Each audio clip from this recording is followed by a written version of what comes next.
Unë jam Matjani Hito Aliaj, jetoj në SBA prej 18 vjetësh, kam mbaruar fakultetin e mjekësisë në Tiranë, kam punuar 25 vjet atje, dhe kam ardhur në Shtetet e Bashkuara të Amerikës në vitin 2006. Dhe qëllimi që unë kontaktova dritaret TV ishte që të jepja eksperiencën time dhe arritjen në SBA, të jepja disa mendime, disa sugjerime për nutrition, për çfarë unë mësova këto vitet e fundit këtu. Edhe u kontaktuam me dritaret TV dhe tani jemi sot këtu të flasim për magneziumin. Magnezmi ka një handicap që nuk matet si elemente të tjerë në mënyrë rutinë në organizëm. Kështu që ne jemi të detyruar që të masim në gjak, është 1% e tij në gjak, shumica është në kocka, 60% në kocka, dhe pjesa tjetër është në indet e buta. Kështu që matja e tij është pak sa e vështirë në kuptimin që nuk përcaktohet sasia.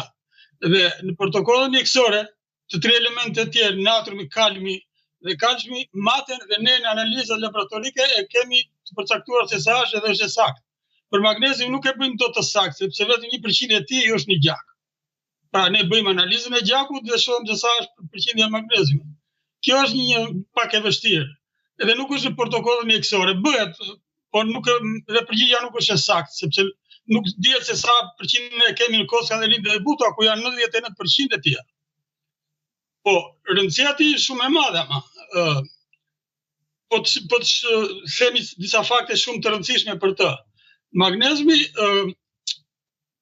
ka një efekt shumë të fuqishëm në proceset enzimatike. Pra ai mbulon rreth 300 procese enzimatike dhe merr pjesë në gati 80% të proceseve metabolike të organizmit. Këto janë shifra shumë signifikative që të kuptojmë se çfarë është magneziumi dhe pse ne duhet të kemi kujdes për të që ta kemi në normat e duhura.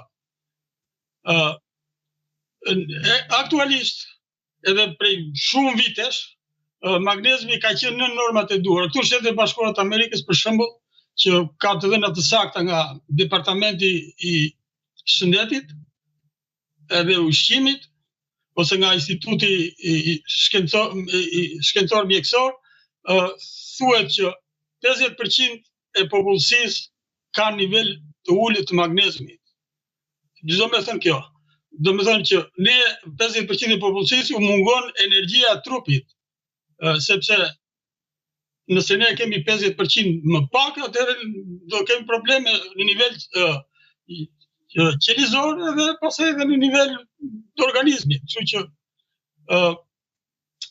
ne duhet ta marrim magneziumin me ushqime, kështu që normalisht ne në organizëm kemi rreth 25 gram magnezium, edhe duhet ta marrim me ushqime gjatë gjithë kohës, por problemi më i madh është që ushqimet me magnezium janë varfëruar, tokat janë varfëruar, ka disa shqetësime që kanë qenë në fillim të shekullit kaluar nga viti 1136, edhe në vitin 1980 që Kongresi Amerikan ka një dokument, ishte në një nga ato libra që u kam lexuar, që ne dështuam në pasurimin e tokave me magnezium.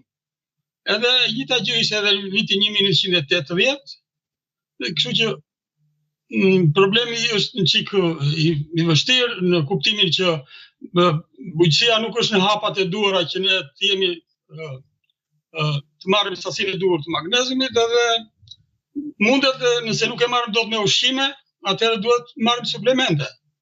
Dhe këto ekzistojnë suplementet, por unë do doja t'japja përparësi ushqimeve. Suplementet në tërësi janë të dobishme, sidomos kur janë me mangësi në organizëm. Dhe nuk është thjesht për punë vitaminës, se diskutojnë njerëz jo vitamina, jo kjo. Magnezium nuk është vitaminë, është një pjesë përbërëse e organizmit të njeriut. Nuk krahasohet me vitamina. Natyrisht vitaminat janë shumë të rëndësishme dhe duhen, Po edhe një pjesë e vitamina mate në gjak, për shumë vitamina mate në gjak është në nivelet të caktuara dhe nëse është poshtë, doktori mjeku jep shtesat vitaminës D për shumë, ose vitamina e tjera. Por problemi është që nëse masim dot magneziumi, ky është problemi. Dhe marrja e tij është shumë e domosdoshme, sidomos për moshat e vjetra, ata me sëmundje kronike, sepse gjithmonë moshat e vjetra, gjithmonë jo vetëm magnezi, por dhe shumë produkte ushqimore thithen me shumë ose nuk thithen fare, ose thithen rreth 30%. Për shumë magnezi ka rreth 30%. Thithet. Ai që marrim ne me ushqime thithet 30%. Do me thonë në moshat e vjetra, nuk bëhet fjalë për moshat e reja. Por në moshat e vjetra thithet rreth 30%. Kështu që është domosdoshme ta marrim suplement. Marrin shumë njerëz, këtu është njerëzit në tërësi këtu janë mësuar edhe vetë edhe nga njohuritë që kanë edhe marrin shumë suplement, magnezium e marrin si suplement.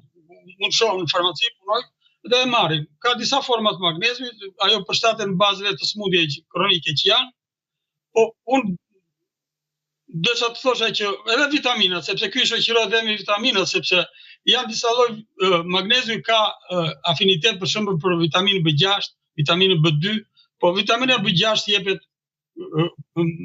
me magneziumin kur ka një lloj problemi tjetër, vitamina B2 ta zëm jepet për kur në rast e migrenës, domethënë shoqërohet sipas sëmundjeve kronike që ka. Edhe vitaminat e tjera, vitamina C është shumë e rëndësishme gjithashtu,